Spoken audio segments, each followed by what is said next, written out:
জিয়াউর রহমানের দেখানো পথেই দেশ গড়ার কাজ চলছে বলে জানিয়েছেন প্রধানমন্ত্রী তারেক রহমান। শহীদ জিয়ার ৪৫তম শাহাদত বার্ষিকীতে দুস্থদের মাঝে কাপড় ও খাদ্য বিতরণ অনুষ্ঠানে একথা বলেন তিনি। এর আগে শহীদ জিয়া ও বেগম খালেদা জিয়ার মাজারে শ্রদ্ধা নিবেদন করেন প্রধানমন্ত্রী। আরও জানাচ্ছেন মেহেদী হাসান।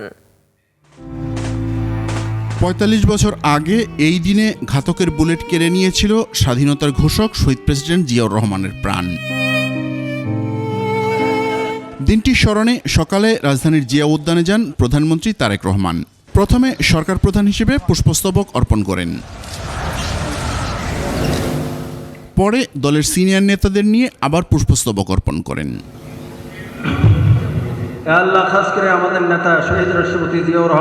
এরপর সেখানে দোয়া ও মোনাজাতে অংশ নেন প্রধানমন্ত্রী। আপনি তাকে পূর্ণ শাহাদাতের মর্যাদা দান করে দিন। জিয়া উদ্যানের আনুষ্ঠানিকতা শেষে রাজধানীর বিভিন্ন পয়েন্টে দুস্থদের মাঝে কাপড় ও খাদ্য বিতরণ করেন প্রধানমন্ত্রী। এ সময় শহীদ জিয়ার আদর্শে দেশ গড়ার কথা জানান তিনি। শহীদ জিয়ার রাজনীতিই ছিল মানুষের পাশে দাঁড়ানো, মানুষকে সহযোগিতা করা এবং দেশ গঠন করা। আসুন নেতৃবৃন্দ, আজকে শহীদ জিয়ার এই ৪৫তম মৃত্যুবার্ষিকী উপলক্ষে, শাহাদাত বার্ষিকী উপলক্ষে আমাদের আজকে শপথ হোক যে আমরা শহীদ জিয়ার সেই দীক্ষায় দীক্ষিত হয়ে আমরা দেশ গঠনের কাজে নিজেদেরকে নিয়োজিত করব ইনশাআল্লাহ।